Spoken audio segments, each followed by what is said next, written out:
Hello there.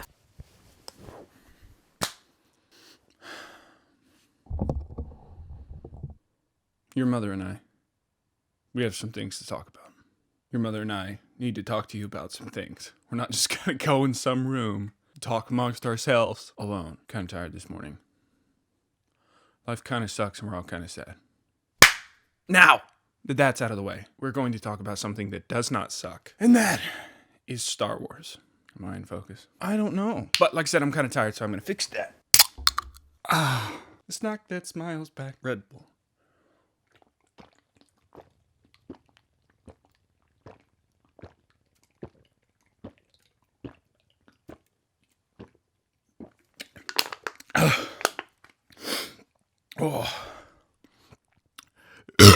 Okay, first off, I got to talk to you about something that I just got. It is 2000 or 2001, and I just picked up a brand new copy of Star Wars Episode 2 Attack of the Clones on beautiful VHS. I'm so excited. I couldn't be more excited, and I want to talk to you about it today. I don't know about you, but I love Star Wars. I have things. Check this out. Gift from my sister. Got Star Wars ink, my Star Wars numbers. Oh, that's heavy. You ever seen Star Wars before? So, one trilogy, roll in like little not complete. Treasure Planet. Now, I wouldn't exactly call myself a super fan of Star Wars, but maybe I kind of am. Considering you clicked on this video, you're probably watching it because either A, you too are a Star Wars fan, 2, you hate Star Wars, or D, you want to see Star Wars people fight in the comments, because Star Wars people get nasty. Now you're getting nasty. Can you hear me okay? I think so. I'm sweating. Get used to it. We're gonna be sweating while we talk. Now, if you're a Star Wars fan, like myself, you probably get this question a lot in public, as odd as it is. Hey, what's your favorite Star Wars movie? And often, it's from complete strangers who for some reason think that a conversation about Star Wars will be a quick, oh, I like it. Or another question that thankfully we don't have to deal with right now. What do you think about the newest Star Wars movie? Now, most people asking your casual opinion on your likes and dislikes of a particular film would probably expect an answer kind of like this. Oh, you know, I like Star Wars. Or, yeah, new movie was pretty cool, I guess. Merry Christmas, Barney. Barney 5. Me and Andy go down and see Opie all the time. He's a good kid, you know. Why did I do a Barney Fife impersonation? Well, that's because we could all use a little bit more Don Knotts in our life. Damn it. But this is Star Wars! I blew out the mic. Star Wars! I said, but this is Star Wars when I was over there. For me, at least, a simple answer doesn't nearly suffice. Nay, a 2-hour conversation continues to unfold over the next, I guess, 2 hours. I'm passionate about it, if you couldn't tell. And the very few things I'm passionate about, I cannot speak on in just a few minutes. It doesn't work that way. A converselluloid. That's a argument between two reels of film. A conversation filled with yelling, tears, and violent agony. Now, this conversation drastically lengthens itself when I whispering answer that dreaded question with, my favorite Star Wars is Episode 2. Your favorite Star Wars is what? Oh, are you a psycho? Do you have any taste at all? I bet George Lucas hates you. And so does God. Apparently, non-Star Wars fans are just as passionate, if not more passionate, than Star Wars fans. If you're watching me, you're like, stop adjusting the focus. No. Now, personally, I want everyone to enjoy Star Wars as they see fit. Not only does everybody deserve Not only does everybody deserve their own opinion, but we shouldn't always try to change theirs either if it doesn't match ours, even though we may be incredibly passionate about something like I am with Star Wars. I myself love at least part of each Star Wars film. Thank Some of them I love with my whole heart. They are ingrained in me. They are a part of who I am. Some of them I love in part. Are there parts that break my heart because they were so poorly done? Salt. poor. I'm testing the audio levels. Absolutely. But that's not what this video is about. This video is my thorough answer, edited down succinctly into a digestible and visual guide on why Star Wars Episode 2 is my favorite Star Wars, and in my personal opinion, the best of any of these Star Wars films. Well, that's a bold statement. Can you back that up with any facts? No. This is an opinion video. Go smoke some death sticks, Sleemo. For those of you who speak Huttese, you'll know what I said. I said slimeball.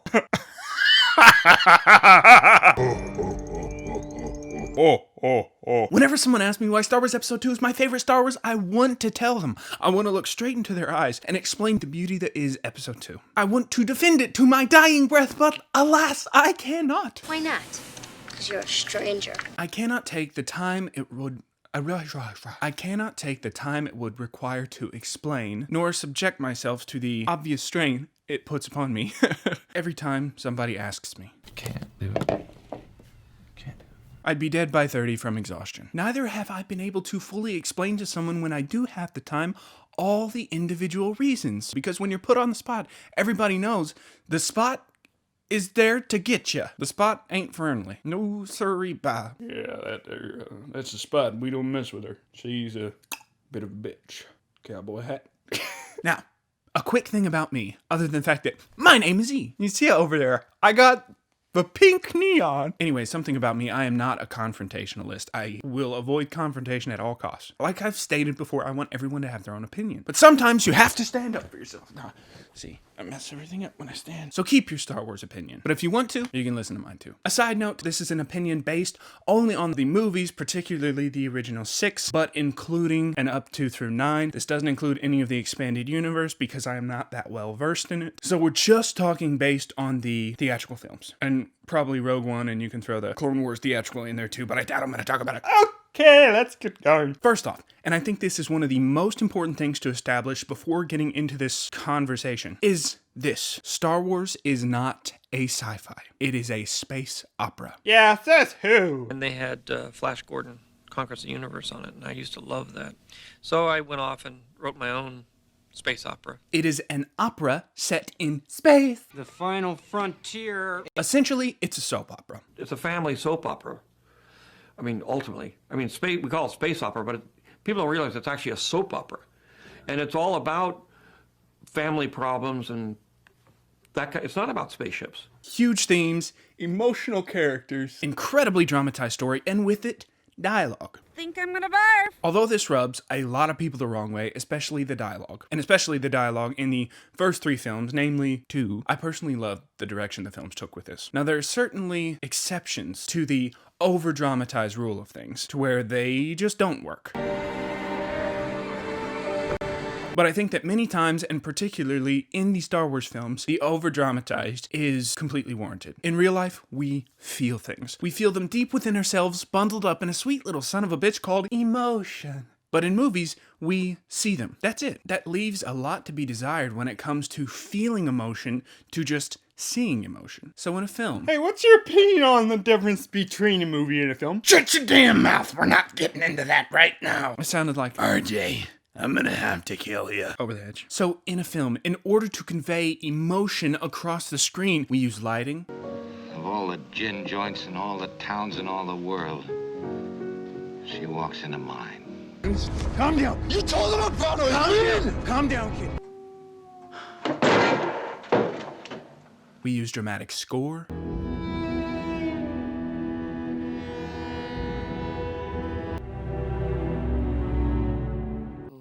Miss behind the world ahead. And sometimes we use dramatic or over-dramatized acting to portray the way humans feel, rather than how humans actually act in real life. You're tearing me apart! What?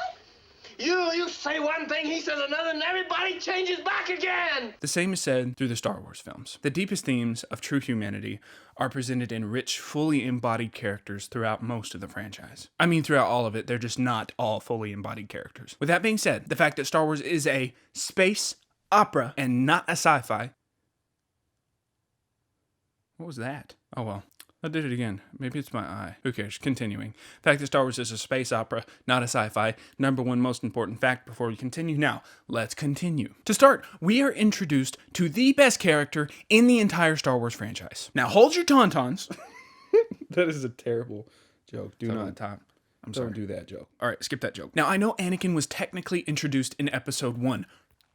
And although I mean no disrespect in any way, shape, or form whatsoever to the Anakin that Jake Lloyd brought us, or that particular version of Anakin, that was not Anakin. That was a kid. A kid whose entire future, other than a prophecy, which may or may not have been misread, a kid whose entire future lay ahead of him in a completely unknown direction. If anything, based on what we know from Episode 1 and Anakin's deep sense of right and wrong, he was destined to become a powerhouse for the light side of the Force. But in Episode 2, we are given Anakin, the adult, weathered, foul-tempered, angry at all unchecked authority who uses their will without reason. They have reason. Damn it. The adult, weathered, foul-tempered, angry at all authority and unchecked power Anakin that leads us into the man he eventually and inevitably becomes. You know the guy. The fact that as soon as he walks onto screen, well, he's not walking, he's going up. The fact that for the first time that Hayden Christensen as Anakin is on screen, we can immediately see, oh, that's a guy who could turn into Vader. Just on the brief nuances of his acting performance. English, mother! Do you speak it? The fact that we can now imagine this Jedi in that faded black suit with no stretch of the imagination is a testament to Hayden's acting, the casting director, and the incredible writing and directing of the one and only George Lucas. From the very first scene he's in, we see that he is unsettled. He has that dark side brewing inside of him already. And you will pay attention to my lead. Why? What? Angry, arrogant, unwilling to listen to authority, and absolutely obsessed with his love for Padme. And you're completely obsessed with treasure. Not all treasure is silver and gold, mate. But more on that later, so that you get a little at the beginning, and then we finish it up at the end, and then you get some good meaty crap with marshmallow sauce and mayonnaise in the middle of this wonderful Star Wars TM patented licensed This isn't a day for sandwich. Let's see. No, I didn't. I said, let's see, not I see, and I didn't say your name either. Let's start with a particular character that was introduced in Star Wars Episode 2. Mango Fett. Thor! Shut up!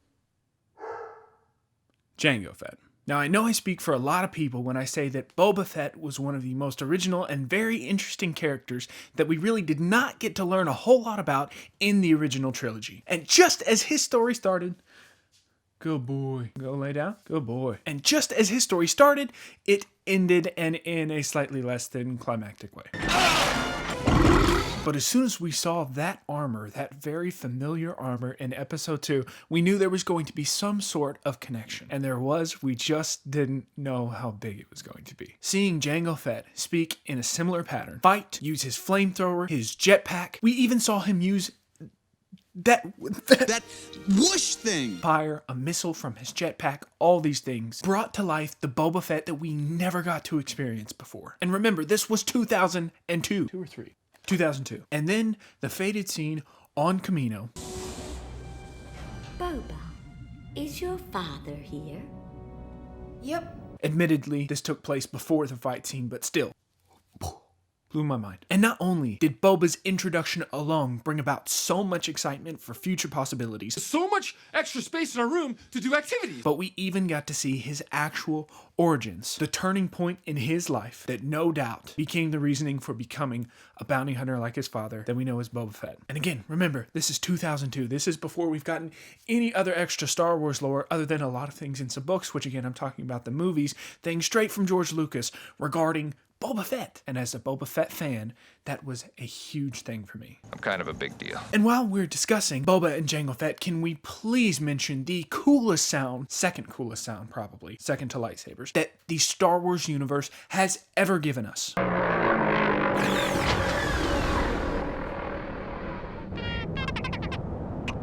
Seismic charges. Stand by.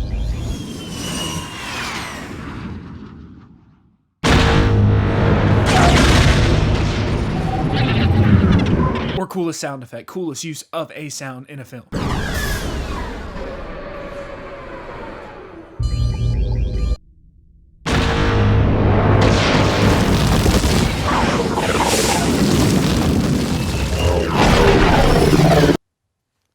can't.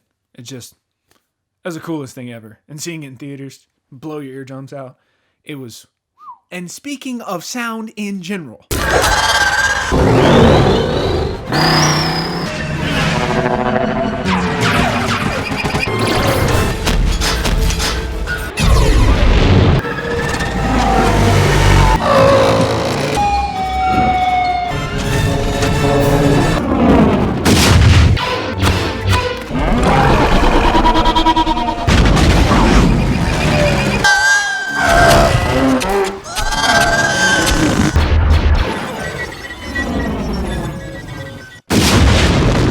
Movies nowadays, and movies then days, seem to use an incredible library of stock sound effects that they would reuse and reuse and reuse.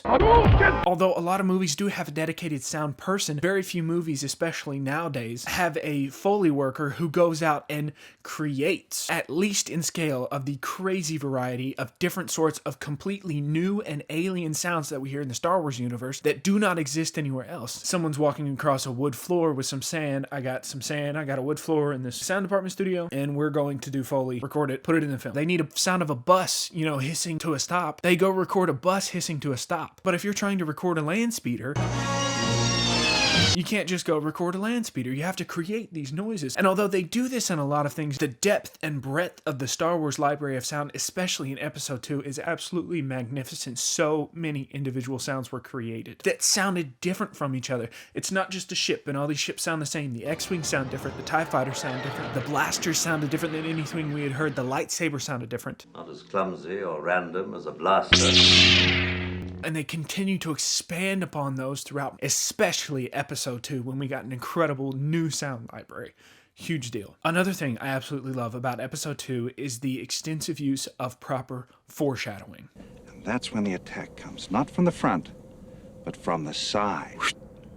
From the other two Raptors, you didn't even know were there. I love foreshadowing. Done properly in films, in my personal opinion, it is not only one of the best storytelling techniques, it is also one of the most enjoyable for the audience, so they can sit back and be like, I see what they're doing there, or give them at least a preconceived notion of what is going to happen throughout a film without directly explaining it to them. Now, although we do have 4, 5, and 6, we knew what was going to happen with Anakin. You may think that foreshadowing wouldn't be important, but that actually even makes it even more important, because what we're talking about is seeing those slow, methodical, individual steps in his journey to the dark side, which needed to be played out. If it all happened at once, it would be very anticlimactic. You've already ruined the end of the films, right? 1, 2, and 3, we know the end of those. And so to make those interesting, you have to do it very precisely, very properly, and they did it in a lot of ways through foreshadowing, things the characters say. Why do I get the feeling you're going to be the death of me? Or things the characters would do, so that we see that journey taking place. The trouble is that people don't always agree.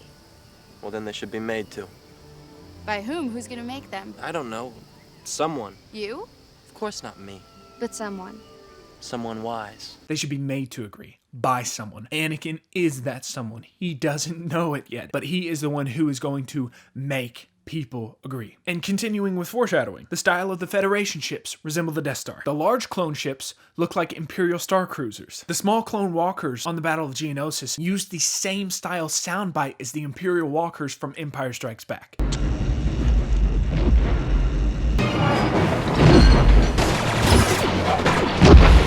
The clone troopers. Growing up, I was always so curious, and I actually was. It wasn't just, I'm not just saying it, I was. How did the Empire get an army so large, and why do they all look the same? I mean, obviously, it's a suit, but still, there was a lot of mystery behind the stormtroopers, because other than Han and Luke taking off a helmet, you never saw what was underneath one of those. Oh, the uniform. And a lot of people missed this, or I think a lot of people missed this. I know I did for a while. The Clone Wars are even mentioned in Episode 4. You fought in the Clone Wars? So we knew there was something to do with clones, but we had no earthly idea how these stormtroopers came about, how the Empire got such a large group, especially considering the disdain for them throughout the Republic. And for the first time, we got an explanation of where they came from. We get to see, we're like, oh, they're clone troopers, but I see where this is going. Now, another thing we need to do is address 2 of the largest complaints that I've ever heard with this film, which are as follows. 1, the politics. I love democracy. 2, the love story. Tell me about it. We'll start with politics because it gets less flack. Politics, I won't take a lot of time on. However, when we start in episode 1, it's a republic. When we get to episode 4, it's an empire that's been an empire for a while. There's a lot that has to happen there. It's like a large political drama because it's not just a story about a bad man taking over the universe. This bad man had to have a reason and a means for taking over the universe. It wasn't just because he was bad, it was because he was smart. And we had to see that play out. And a republic to an empire no doubt takes a large amount of politics, politicizing. Bunch of people doing stuff. Bunch of people. Politics. What am I doing? Where am I going? So I personally don't have that much of an issue with the politics of it, but I'm not getting further into that because that's never something I've focused on anyways. It's kind of a proper way to move the story forward in a universe sense, but that's not at all what it's focused on. A lot of things are happening, but this is no doubt an incredible character-driven series. So, continuing to the love story and the dialogue therein, which I believe is probably the most disliked part of this film from the people that I've talked to. You are in my very soul, tormenting me. Now, personally, I'm a hopeless romantic, and it's always worked out for me. Now, in this space opera, this melodrama, you have that sort of romance at the center of the story. Give her my heart, and she gave me a pen. You have a story about a queen turned senator who sees her people as her #1 priority. The reason that she was put here is to take care of them, make them safe, and her life is devoted to that. Then you have a boy, nay, a man, a young man, taken from slavery, whose sole purpose is now to be a Jedi, to protect those same people that he used to be a part of, the helpless. Through all of his character development, Anakin is incredibly passionate about people. As odd as it sounds, he really is. Darth? Maybe not so much. But at this point in time, Anakin is a Jedi, and he does feel that it is his duty to take care of those people who are helpless. However, his love for Padme completely overtakes him, way faster than it does her. It makes me feel uncomfortable. But their first and foremost duties take precedence over anything, until they realize they are both about to die. I think our lives are about to be destroyed anyway. I am no expert, but I assume priorities shift slightly when you're about to lose your life, and they desperately love each other. At this point, they tell each other they love each other. Padme returns the love in a passionate way, as Anakin had presented it to her. I truly, deeply love you. Now, I know it's melodramatic, and I know it looks over the top, but again, we talked about emotions on film versus what we feel, so that's my opinion on that. And also, very importantly, that is the kind of love. This kind of love portrayed is the type of love that would tear a galaxy apart. It's that Shakespearean love. That love that very, very few people ever feel. A very, very key part of Star Wars is their bond and Anakin's desperate love for Padme. Obviously, but I have to tell the story properly. Tons of Jedi fighting together. Up until this point, we've had Darth Maul versus Qui-Gon Jinn versus Obi-Wan. I mean, it's not a three-way fight, but that is 3 lightsaber-wielding Jedi/Sith at a time. In episode 4, we had Obi-Wan and Vader. Making sure there weren't any other lightsaber fights, were there? No. Episode 5, we had a wonderful fight between Luke and Vader. Again, that's 2 force-wielding entities, okay? In episode 6, we had huge battles. However, once again, we had 2 people with a lightsaber, 1 person with electricity. So we're again down to 3. Now, in episode 2...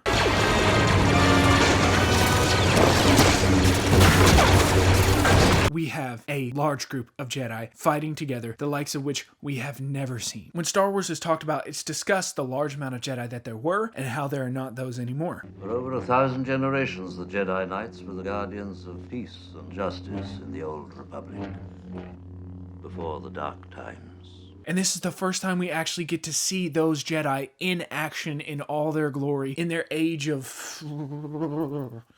stuff, whatever you want to call it. Another very important thing that I would like to take a brief moment of time to talk about is Yoda. A lot of people didn't like CG Yoda. A lot of people wanted puppet Yoda. I don't care. I never had an issue with CG Yoda, although I do think CG is largely relied upon nowadays when it does not need to be. That's not what I'm talking about, because I don't have an issue with this particular use of CG. It'd be very difficult to throw a puppet around the way they move CG Yoda. But in regards to Yoda, Yoda was a big deal. We saw Yoda in Empire Strikes Back on Dagobah. Help you again? Yes.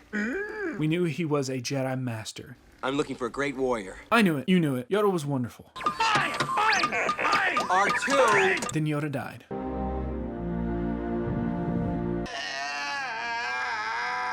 In episode 1, we got to see Yoda again. We just got to see him. In episode 2, Yoda lived again. And not only lived, Yoda could not have been the fabled Master Yoda just based on understanding and knowledge of the Force alone. He could have been great, but this was a mythologically sized character that we had discussed. The Jedi are gone in episode 4. They don't exist anymore. Yoda is one of the only ones left. Yoda's a big deal. I don't have to tell you that. And for the first time ever, we see he wasn't just a monk.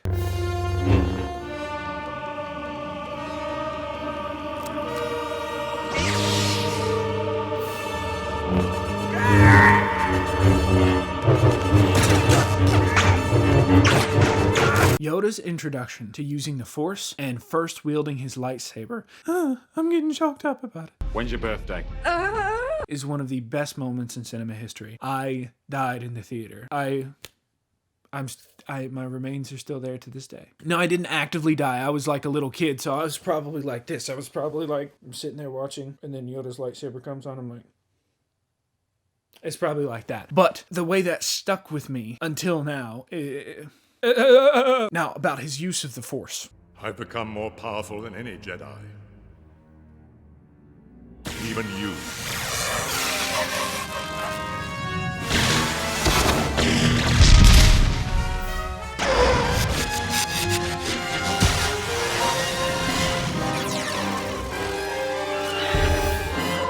Much to learn.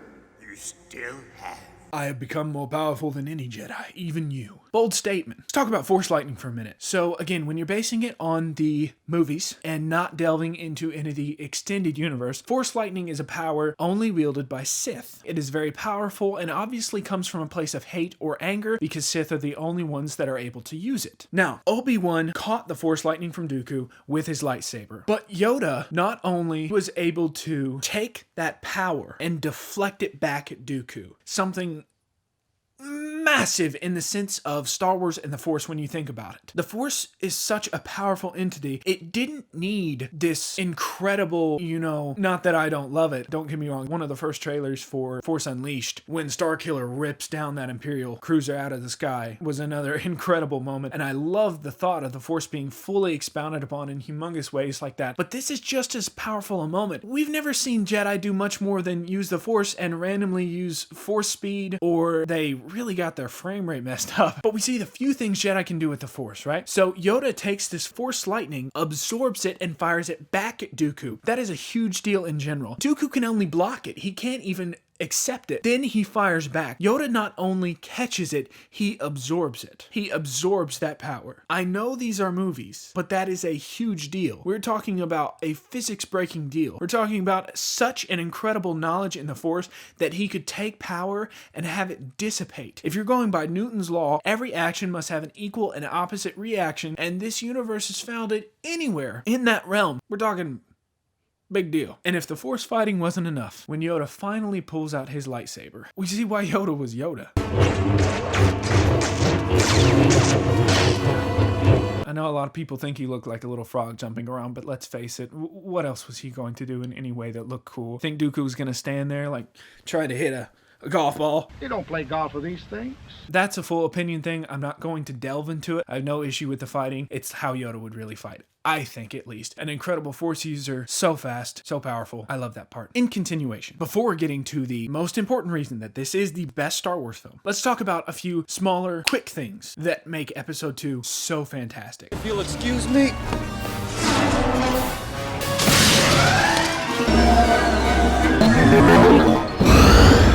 You wanna buy some death sticks? Obi-Wan! See? 3PO. Oh, not good. I thought that we had decided not to fall in love.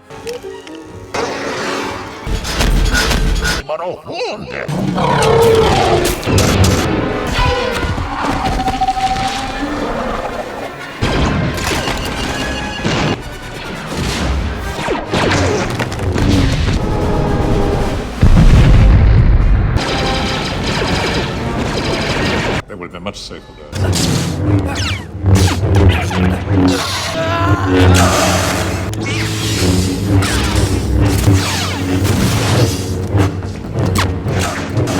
But well you have.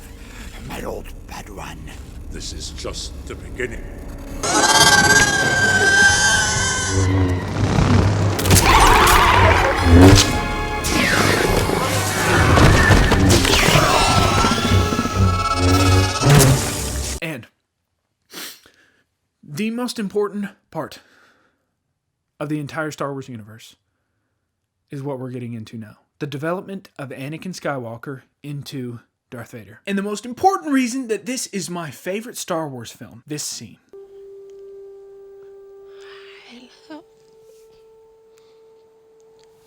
Stay with me, Mom. Everything. I love.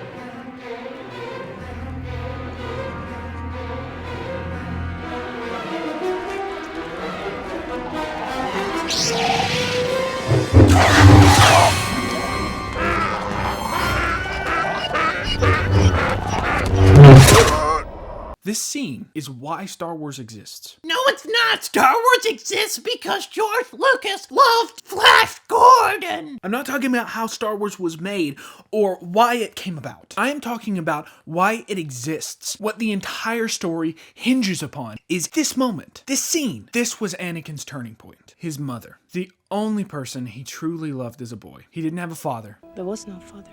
He didn't really have any friends. Keep racing, Annie. You're gonna be Bug Squad. His mother was his everything until Padme came into the picture. His everything dies in his arms, ruthlessly at the hands of others. Here, Anakin has a choice, the defining choice of the Skywalker saga. If he chose the path of the Jedi and he took it, if he took that pain, if he bore it no matter how bad it hurt, if he took his mother back and he buried her and he vowed to protect the innocent as best he could under the ways of the Jedi, I would argue that the entire Star Wars universe would cease to exist as we know it. That's a bold statement. We quite possibly would have never had Darth Vader. But even if there would have been more things in the future, especially considering the ways that Palpatine was working that would have pushed Anakin over in the end to the dark side regardless, this was the Shakespearean plot that wound this entire tapestry together. The perfect storm. Yuck. Don't talk. You saw that movie when you were a kid. You don't even know if it actually sucked like you think it did. I don't want to watch it again. Arrogant. What I mean when I say that is this. Anakin loves passionately, and he allows it to show through way too much to be a Jedi. A key moment in episode 1 is when he promises that he will come back and he will free his mother. I will come back and free you, Mom. I promise.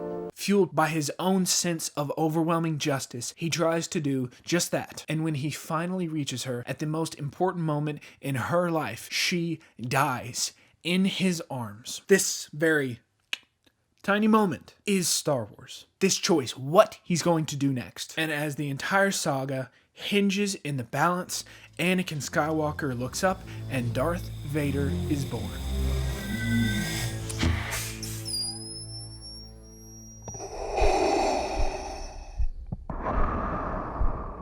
Though he wore the suit many years later, this was the birth of Darth Vader, the hinging character in the entirety of the Star Wars saga. Again, at least 1 through 6. The story is about Anakin and his character arc. This is what it hinges upon. And that choice, that character development, that decision that he made there was further solidified when he buried his mother. But I promise I won't fail again. He made a promise that ultimately drove him to the dark side. He promised he would not fail again. And that promise turned into episode 3. He could not lose Padme. He had promised the best thing in his life, his mother, that he wouldn't, and he was about to. I'm not gonna die in childbirth, Annie.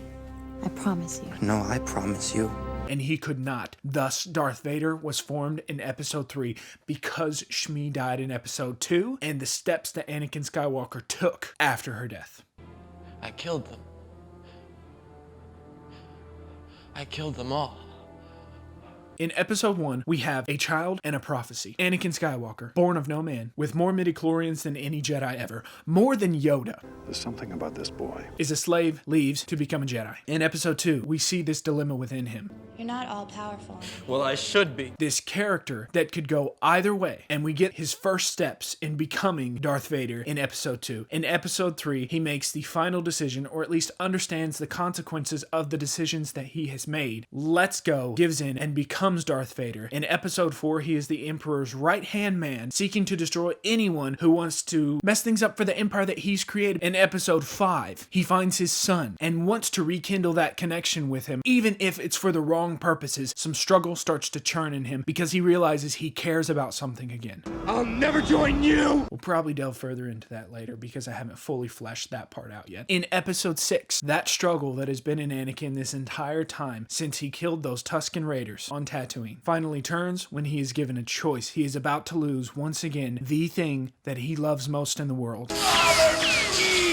And he has decided he is not going to do it. He has realized he has gone down the wrong path. He sees it in this moment. He takes action, and he once again turns back into Anakin Skywalker, killing Darth Vader. You were right about me.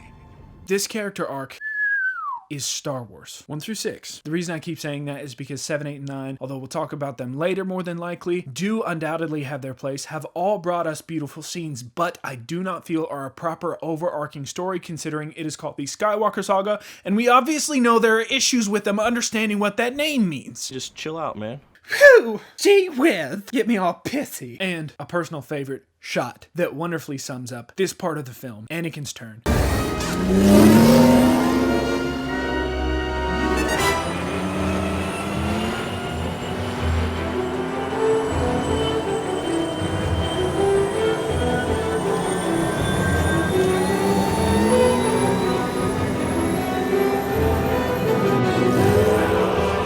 He is riding through the Tatooine desert. The two suns are behind him, shining down on him, and we lose Anakin. We lose him. We lose him in this bright red. He turns into a silhouette, a dark silhouette, a silhouette that we can't make out quite what it is. We know it's Anakin, just like we know there's someone behind the mask of Vader. And on his journey to make the decision that would change his entire life and the course of the entire galaxy, we lose Anakin, engulfed in red, the color of Sith, the color of power, silhouetted in black.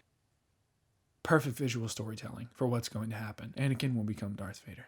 He loved, he lost because he failed. He said he wouldn't do it again, and someone that passionate sure meant it. Now, I could talk about Star Wars Episode 2 till the cows come home, Bob. You keep your favorite Star Wars film. I want you to have it. If you're passionate about it like I am, you defend it. But it is for these reasons and many more. I not only believe Star Wars Episode 2 is the best of the Star Wars films. In my opinion, it is one of the best films of all time. That is a bold statement. I do not care. When you're talking about proper character development over a large span, whittled down into a few particular moments, making them so proper and enthralling that you continue to watch them, eyes bloodshot and wide open, after you've already completely ruined the end of this entire character's arc. That is an incredible testament to storytelling and my favorite part of cinema in its completeness, character development. It is the best character development in cinema history, in my opinion, period. And the largest portion of it happens in Star Wars Episode 2. So, that is that. I hope you enjoyed it. If you didn't, that's fine. If you hate Episode 2, hate it. You get that right. That's what's neat about opinions. We each get one, dumbass. Not you, the other guy. Not the other guy. Thank you for watching. May the Force be with you. Maxi Big, the Force.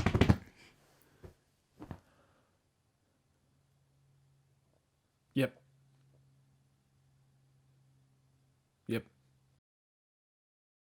This is a cool one.